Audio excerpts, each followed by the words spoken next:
अस्सलाम वालेकुम स्टूडेंट्स। उम्मीद है आप सब लोग खैर वाफियत से होंगे। In the previous lectures we have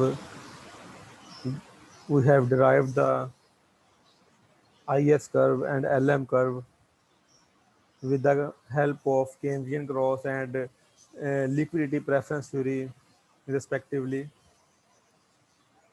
Furthermore, we have also analyzed how fiscal policy and monetary policy can affect the IS framework and LM framework respectively.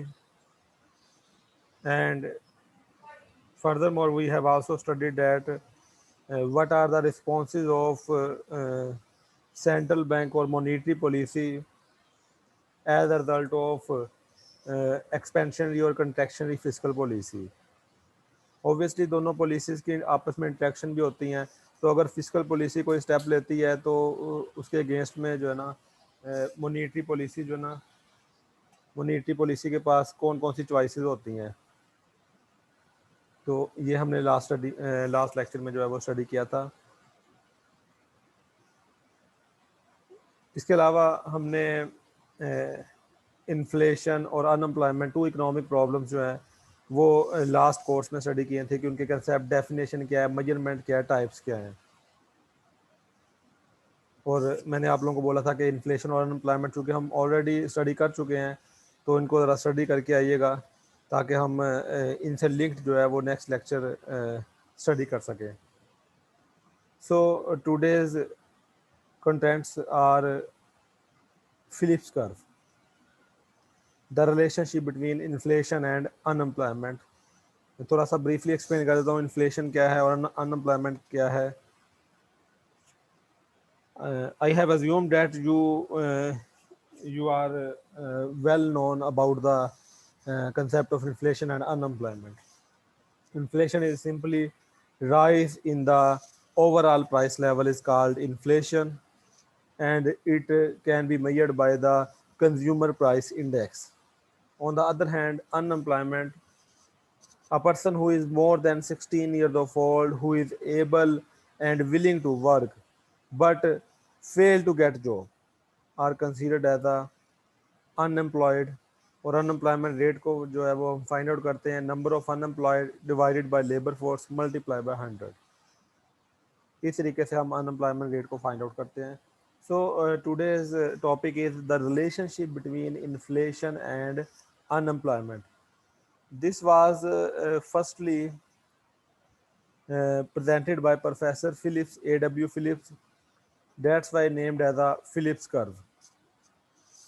The short-run trade-off between the rate of inflation and rate of unemployment has been firstly investigated by Professor A.W. Phillips. That's why named as a Phillips curve, who developed the idea in Great Britain. Professor Phillips ने जो है वो basically short run relationship estimate किया था between inflation and unemployment, तो उसको हमने Phillips curve का जो है वो नाम दिया गया है। Professor Phillips found the inverse relationship between, obviously इन्होंने जो है वो प्रोफेसर फिलिप्स ने जो है वो इन्फ्लेशन का डाटा लिया, अनएम्प्लॉयमेंट का डाटा लिया और उसको एस्टिमेट किया रिग्रेशन के ज़रिए, और जो रिजल्ट्स आए उस रिजल्ट के मुताबिक there is the inverse relationship between inflation rate and unemployment rate in the short run, means that higher inflation rate is associated with the lower unemployment and lower inflation rate is associated with the higher unemployment. जो results आए उसके मुताबिक अगर inflation rate ज़्यादा है तो unemployment में कमी आएगी, और अगर इन्फ्लेशन रेट कम है, प्राइस लेवल कम है, तो उससे अनएम्प्लॉयमेंट में इजाफा होगा। Obviously here inflation is independent variable and unemployment is dependent variable. So according to Phillips curve, there is a inverse relationship between inflation and unemployment in the short run. Obviously जब एक हम data को लेते हैं, run करते हैं, regression के जरिए रिजल्ट आ जाते हैं, हमें उसको थोरेटिकली जस्टिफाई भी करना होता है।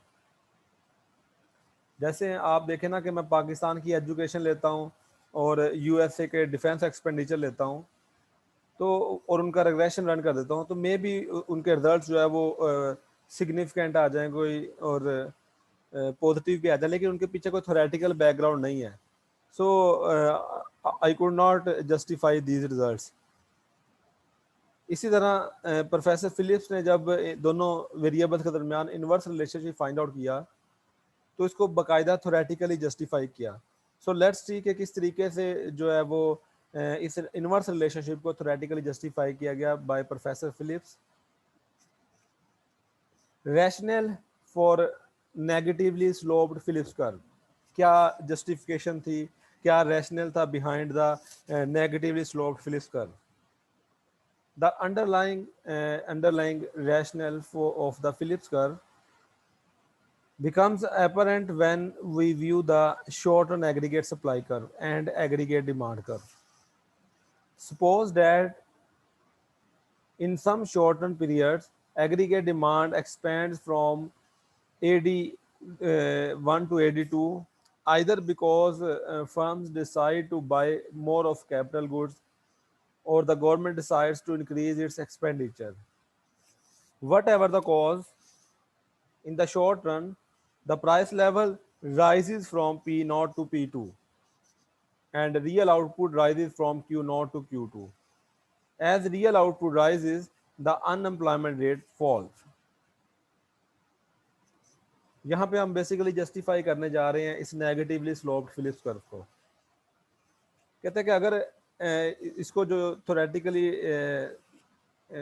जस्टिफाई किया गया through traditional aggregate demand and aggregate supply model, अगर एग्रीगेट डिमांड में इजाफा होता है शॉर्ट रन में, एग्रीगेट डिमांड का राइटवर्ड शिफ्ट हो जाएगा, जिससे प्राइस लेवल में भी इजाफा हो जाएगा, रियल जीडीपी में भी इजाफा हो जाएगा। चूंकि प्राइस लेवल में इजाफा हुआ, ये इन्फ्लेशन हो गया है।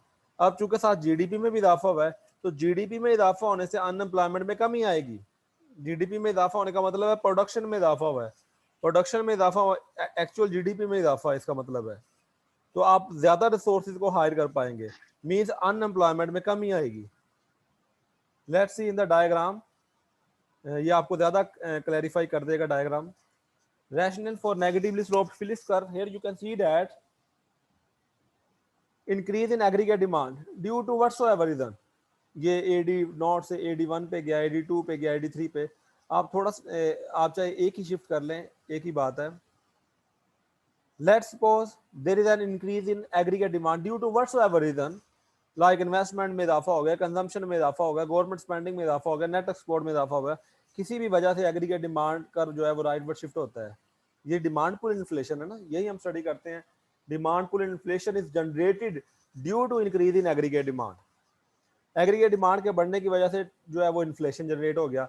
ये जो यहाँ पे डायग्राम में विजिबल नहीं है, वाई एक्सिस पे जो है वो प्राइस लेवल है और एक्स एक्सिस पे रियल जीडीपी है। वाई एक्सिस पे प्राइस लेवल है और एक्स एक्सिस पे रियल जीडीपी है। This is the aggregate supply curve. आप देख सकते हैं कि इमीडिएट शॉर्ट रन पीरियड में ये हॉरिजॉन्टल स्लोप है, शॉर्ट रन पीरियड में ये पॉजिटिवली स्लोप्ड है और फिर लॉन्ग रन पीरियड में ये वर्टिकल स्लोप हो जाएगा, जबकि एग्रीगेट डिमांड कर्व जो है वो नेगेटिवली स्लोप्ड है।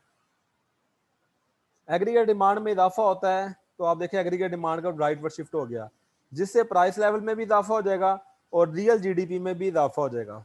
प्राइस लेवल में इजाफा हुआ, दिस इज इन्फ्लेशन, और रियल जीडीपी में इजाफा हुआ है, तो रियल जीडीपी में इजाफा होने से अनएम्प्लॉयमेंट में कमी आ जाएगी। So here you can see that price level में इजाफा होने से, इन्फ्लेशन होने से अनएम्प्लॉयमेंट में कमी आ गई। So this is the inverse relationship as explained by professor Phillips. So household firms buy more of goods and services, aggregate demand increases. Aggregate demand curve will shift to the right side. Price level rises, real GDP also rises. और real GDP के rise होने से unemployment will fall. So this is the inverse shows the inverse relationship between the inflation and unemployment. यहाँ तक कोई question है आप लोगों का किसी का, तो आप पूछ सकते हैं मुझसे। So this is how Professor Phillips explained the negatively sloped Phillips curve. उसने मैथमेटिकली इकोनोमेट्रिकली जो है वो रन किया इन्फ्लेशन को अनएम्प्लॉयमेंट के साथ, and found the negative relationship between inflation and unemployment. So उसको जो है वो फिलिप्स कर्व का नाम दिया, शॉर्टमैन फिलिप्स कर्व का नाम दिया, और उस नेगेटिव रिलेशनशिप को जो है वो traditional aggregate demand aggregate supply के थ्योरी के जरिए जस्टिफाई किया, डिमांड पुल इन्फ्लेशन के जरिए उसको जस्टिफाई किया। ऑब्वियसली जब एक थ्योरी लिखी जाती है बाद में भी उस पर डिफरेंट रिसर्चर जो है वो उस पर रिसर्च करते हैं फर्दर। जैसे अगर उसने ग्रेट ब्रिटेन का डाटा यूज किया है तो डिफरेंट कंट्री से लोग जो है वो कोई यूएसए में बैठा है कहता है मैं यूएसए के लिए चेक करके देखता हूँ, मैं पाकिस्तान में बैठा हूँ मैं कहता हूँ मैं पाकिस्तान के लिए चेक करके देखता हूँ इसको। सो उस पर बाद में भी रिसर्च होती रहती है। रिसर्च का मतलब भी यही है कि जो सर्च हो चुका है उसको दोबारा से रिसर्च करना। So further, with the passage of time, the unemployment inflation experience of the 1970s and early 1980s demolished the idea of an always stable Phillips curve. 80s और 70s में देखने में आया कि जो हम फिलिप्स कर्व नेगेटिवली स्लोप की बात कर रहे हैं वो नजर नहीं आ रहा हमें कहीं in case of USA. In the next figure, Phillips curve for the 1960s in blue, and then add the data points from 1970s through 2007. Phillips curve observed that in most of the years of 1970s and early 1980s, the economy experienced both higher inflation rate and higher unemployment rates than it did in 1960s. In fact, inflation and unemployment rose simultaneously in some of those years. This condition is also named as stagflation, a media term that combines the word stagnation and inflation. If if there still was any such thing as Phillips curve, it had clearly shifted outward, perhaps as shown in the following diagram. Idea था professor Philips का। He found the inverse relationship between inflation and unemployment in 50s and 60s. But it has been observed in the end of 70s and early 1980s that inflation and unemployment both are rising at the same time. कि inflation भी बढ़ रहा है, unemployment भी बढ़ रही है। जबकि 1960 में जो फिलिप्स कर्व प्रेजेंट हुआ था उसमें तो दोनों में इनवर्स रिलेशनशिप था, एक बढ़ रहा है, इन्फ्लेशन बढ़ रहा है तो अनएम्प्लॉयमेंट कम हो रही है। लेकिन 70s 80s में देखने में आया कि इन्फ्लेशन भी बढ़ रहा है, अनएम्प्लॉयमेंट भी बढ़ रही है, और इस सिचुएशन को स्टैगफ्लेशन का नाम दिया गया। इस सिचुएशन को स्टैगफ्लेशन का नाम दिया गया।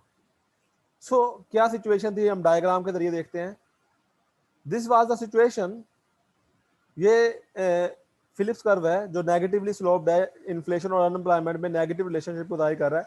वो अपवर्ड शिफ्ट हो रहा है, वो अपवर्ड शिफ्ट हो रहा है। आप इस तरीके से भी डायग्राम बना सकते हैं और पॉजिटिवली स्लोप भी बना सकते हैं, बताने के लिए कि इन्फ्लेशन और अनएम्प्लॉयमेंट दोनों बढ़ रहे हैं। ये सेम है, इन्फ्लेशन और अनएम्प्लॉयमेंट आगे की तरफ शिफ्ट हो रहे हैं, दोनों इंक्रीज कर रहे हैं। So what is the reason behind this empirical estimation, these results? इन रिजल्ट्स के पीछे क्या रीजन थी, इनको कैसे जस्टिफाई किया गया? Then they found the reason that there is adverse aggregate supply shocks.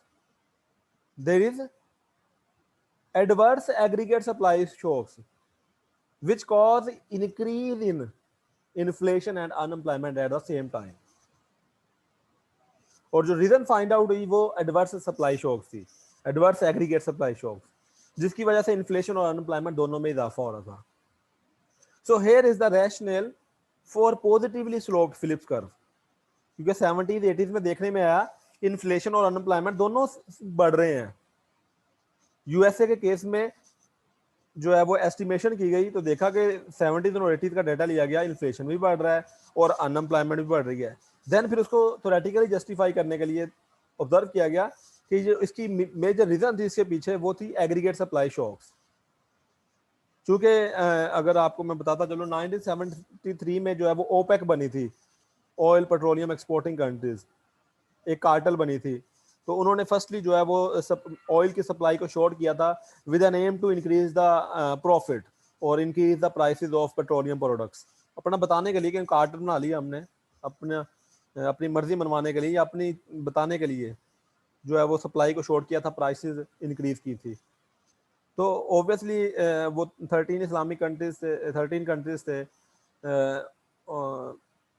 Majority Islamic countries थे। तो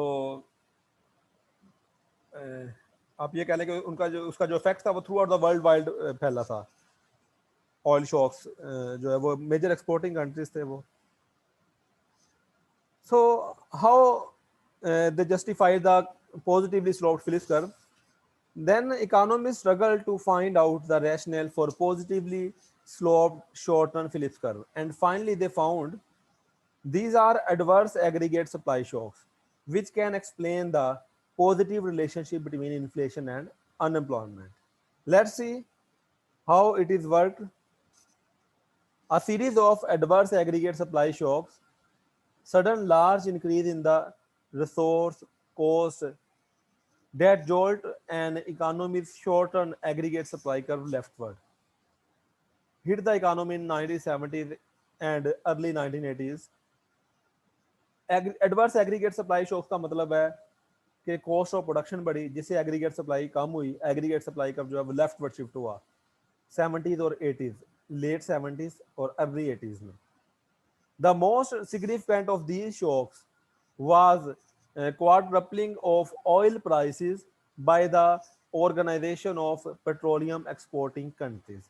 और ये जो एडवर्स एग्रीगेट सप्लाई शॉक था उसकी जो मेजर रीजन थी वो थी ओपेक बनी थी उस वक्त, मैंने आपको ऑलरेडी बताया। These shocks lifted the aggregate supply curve to the left and distorted the usual inflation unemployment relationship.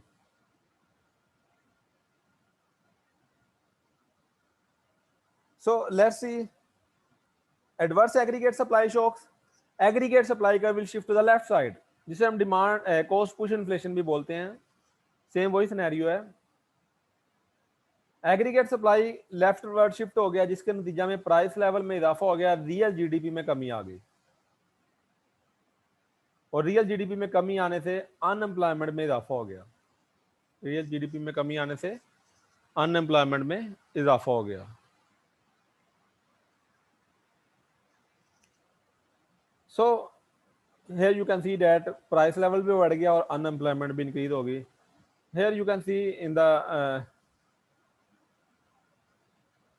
sorry, यहाँ पे एक डायग्राम मिसिंग है एग्रीगेट सप्लाई कर्व। अगर आप मैं आपके साथ जो हैंड आउट शेयर करूंगा उसमें मैं ऐड कर दूंगा डायग्राम यहाँ पे। Aggregate supply cost push inflation की अगर बात करें, एग्रीगेट डिमांड एग्रीगेट सप्लाई दोनों को इंटरसेक्ट कर रहे हैं। एडवर्स एग्रीगेट सप्लाई शॉक क्या है? कॉस्ट ऑफ प्रोडक्शन बढ़ी है, जैसे ऑयल प्राइसेस बढ़ी थी उसकी वजह से कॉस्ट ऑफ प्रोडक्शन बढ़ी। कॉस्ट ऑफ प्रोडक्शन बढ़ने से aggregate supply curve leftward shift हो गया, aggregate supply curve leftward shift हो गया। Aggregate supply curve leftward shift होने से प्राइस लेवल में इजाफा हो गया, रियल जीडीपी में कमी आ गई, जिसे हमने स्टैगफ्लेशन का नाम भी दिया था। प्राइस लेवल में इजाफा हो गया, जीडीपी में कमी आ गई। ऑब्वियसली जीडीपी में कमी आने से अनएम्प्लॉयमेंट रेट में इजाफा होगा, सो प्राइस लेवल में भी इजाफा हो गया, अनएम्प्लॉयमेंट रेट में भी इजाफा हो गया, so both are increasing. So this is the rational behind the positively sloped of Phillips curve. तो आप ऑब्जर्व कर सकते हैं, आप ये कंक्लूड कर सकते हैं अपने तौर पर कि हमने इन्फ्लेशन की दो टाइप से स्टडी की थी, एक डिमांड पुल इन्फ्लेशन, एक कॉस्ट पुश इन्फ्लेशन। अगर डिमांड पुल इन्फ्लेशन है तो उस केस में जो है वो फिलिप्स कर्व जो है वो नेगेटिवली स्लोप्ड बन रहा है। अगर इन्फ्लेशन जो है वो कॉस्ट पुश है तो उस केस में जो है वो फिलिप्स कर्व पॉजिटिवली स्लोप्ड बनता है। अपने तौर पर ये आप मतलब कंक्लूड कर सकते हैं कि अगर डिमांड पुल इन्फ्लेशन है, क्योंकि उसमें प्राइस लेवल बढ़ता है और साथ में रियल जीडीपी भी बढ़ती है, तो उसकी वजह से जो है वो नेगेटिवली स्लोप्ड फिलिप्स कर्व बनता है कि इन्फ्लेशन बढ़ गया, अनएम्प्लॉयमेंट कम होगी। लेकिन अगर कॉस्ट पुश इन्फ्लेशन है तो ऑब्वियसली वो ज्यादा सीवियर है इकोनॉमी के लिए, क्योंकि उसमें प्राइस लेवल बढ़ रहा है और साथ में जीडीपी कम हो रही है, उस वजह से अनएम्प्लॉयमेंट में भी इजाफा हो रहा है, दोनों वेरिएबल एडवर्स जा रहे हैं, तो this is cost push inflation. So these are both short term inflation which has been observed by different economists, or you can say by different economies. तो ऑब्वियसली आप इसे किसी कंट्री पे एस्टिमेट कर सकते हैं, तो पॉजिटिव भी आ सकता है, नेगेटिव भी आ सकता है, जो उस कंट्री की सूरत हाल हुई, जो उस कंट्री की सिचुएशन हुई. यहाँ तक किसी का कोई क्वेश्चन है तो you are free to ask. Both जो भी दोनों हमने फिलिप्स कर्व प्रेजेंट किया नेगेटिवली और पॉजिटिवली, ये दोनों शॉर्ट एंड फिलिप्स कर्व थे जी. Is there any question? No sir, clear है. Here is the long run Phillips curve. Here is the long run Phillips curve. Here you can see that in the long run, because all the resources are fully utilized by the economy, actual GDP is equal to the potential GDP. So long run Phillips curve is vertical slope.